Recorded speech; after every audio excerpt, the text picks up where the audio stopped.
Tunggaan lah, bukan utang ya, tunggaan ini itu ranah dari auditor sedang diaudit. Mana kalau clean and clear ya saya kira dibayar ya. Saya nggak ada. Oh yang ini mesti kau bayar sendiri, nggak bisa. Ya saya nggak mau itu. Semuanya trust in system ya, tidak trust in person. Rangka untuk memberikan informasi seterang-terangnya, maka kita akan kasih dukungan maksimal untuk penegakan hukum itu. Nah, terkait Papua 1% dan lain-lain dan semua, nggak hanya Papua, NTT, kemudian di Maluku, di mana-mana, ini semua ada petanya. Kita mau perbaiki ke situ, ya. Kita mau perbaiki yang memang harus penting dan genting harus diperbaiki. Jadi ada masalah itu kan ada yang penting, genting, nggak penting tapi genting, ya kan, nggak penting dan nggak genting. Jadi kita ini aja, kita klasifikasi dari sisi itu, ya. Lain-lain cukup? Ya, yang kerudung ini, yang pakai kacamata. Terima kasih Pak, saya Lintang dari Antara. Dari mana? Antara Pak.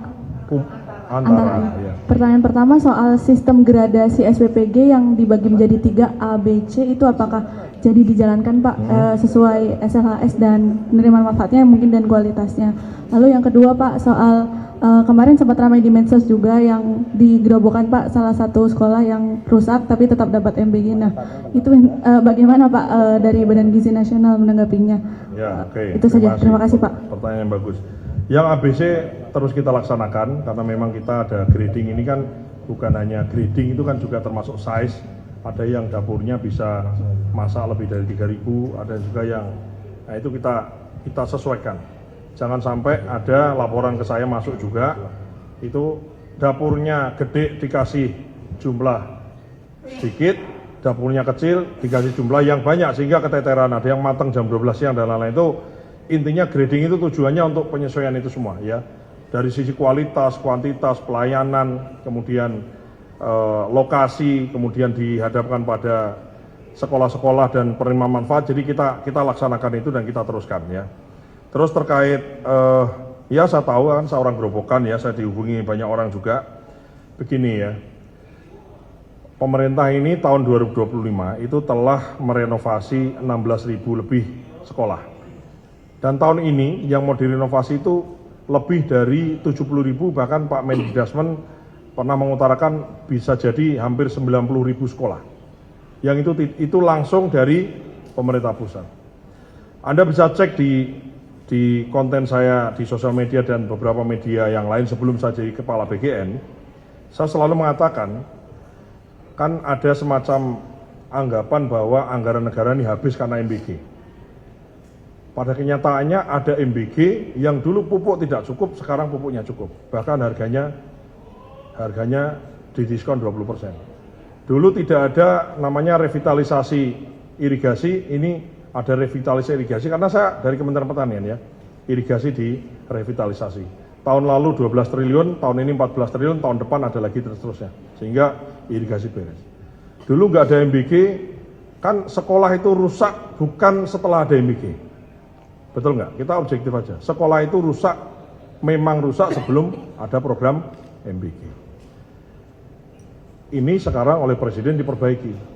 Jadi sebetulnya cukup simpel. Kalau ada sekolah rusak yang kau temukan, itu cukup lapor.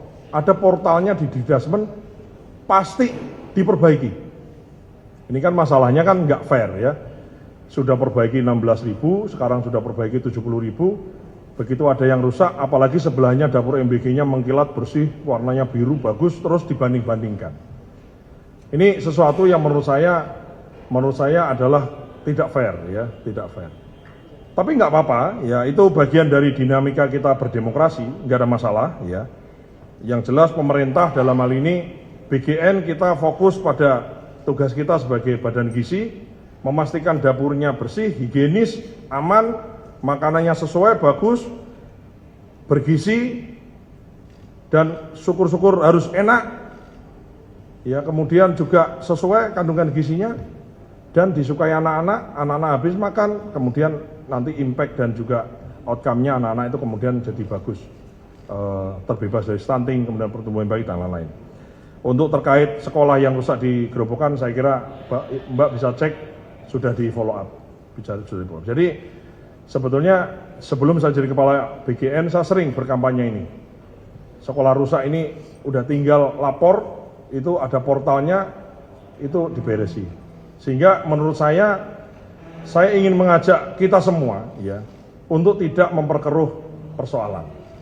Kalau Anda temukan sekolah rusak, ya sudah, sekolah rusaknya difoto-foto, dilaporkan saja. Nggak perlu kemudian dibandingkan dengan dapur MBG, karena nggak nyambung, mohon maaf. Dapur MBG ini yang bangun adalah mitra, ya kemudian sudah ada skemanya, sementara perbaikan sekolah ini dua hal yang berbeda. Ya. Jangan kemudian jadi seolah-olah ada dikontradiksikan gitu. Itu mohon maaf itu nggak fair gitu, nggak fair. Tapi nggak apa-apa, ya. Kita juga nggak baper. Intinya pemerintah ada keluhan diperbaiki, nggak ada keluhan dicari. Pemerintah ini tugasnya nyari masalah kita cari, kita temukan, kita cari solusi, kita selesaikan. Karena memang tugas kita adalah menyelesaikan persoalan pendidikan, persoalan kesehatan, persoalan gizi, persoalan macam-macam, itu tugas kita. Jadi saya terima kasih ya sudah meng-up itu semua. Jadi dan di momen kesempatan ini di hadapan banyak kamera saya sampaikan, kalau Anda menemukan sesuatu yang nggak benar, sampaikan apa adanya, nggak perlu dibumbui ini dan itu. Saya sih suka ya, misalnya katakanlah ada orang menfitnah saya misalnya ya, udah alhamdulillah pahalamu jadi milik saya. Kalau pahalamu udah habis, maka dosaku jadi milikmu. Jadi aku oke aja ya. Pertanggungjawaban kita adalah pertanggungjawaban di akhirat. Ya, jadi saya ingin yang jelek katakan jelek. Kalau Anda enggan ngomong yang bagus gak apa-apa, tapi jangan sampai jeleknya 2, diomong-omongnya sampai 15 misalnya gitu. Jadi kita supaya tidak ada kegaduhan, kita ingin ada satu pembangunan, kita ingin ada satu kerukunan, perdamaian, sehingga kita bisa membangun. Tadi yang Papua saya tambahkan, ini juga ada misalnya MBG atau makan bergizi bagi anak-anak di daerah rawan konflik. Ini juga sedang kami pikirkan mekanismenya. Ya, ada beberapa piloting yang sudah kita lakukan bekerjasama dengan jajaran TNI dan Polri, menggunakan fasilitas, ada gereja dan lain-lain. Karena anak-anak di seluruh manapun, ya, Indonesia dimanapun, khususnya anak-anak yang memang membutuhkan, daerah-daerah rawan konflik, daerah yang jauh, itu juga harus mendapatkan akses perbaikan gizi yang memang mereka sangat membutuhkan itu ya. Terakhir satu lagi mungkin, abang yang itu tuh, yang pakai kacamata tuh dari tadi ngacung-ngacung itu. Saya Mike dari Remol Pak. Singkat aja Pak, untuk update 7 posisi Dewan Pengawas BGN udah sampai mana Pak? Terus kemudian tadi pagi sama Pak Menko Pangan ada perombakan dan ada evaluasi dapur dan penerima manfaat dalam 1 bulan ya Pak. Itu nanti skemanya gimana? Kemudian yang terakhir soal utang 1,6 triliun BGN itu bagaimana Pak untuk pelunasannya, apa ya strategi dari Bapak gimana Pak? Emang ini wartawan yang mangkal di sini kayaknya sama bosnya dititipi pertanyaan susah-susah terus ini ya. Jadi yang Dewan Pengawas ini memang kita intinya ingin diawasi oleh orang-orang yang kompeten.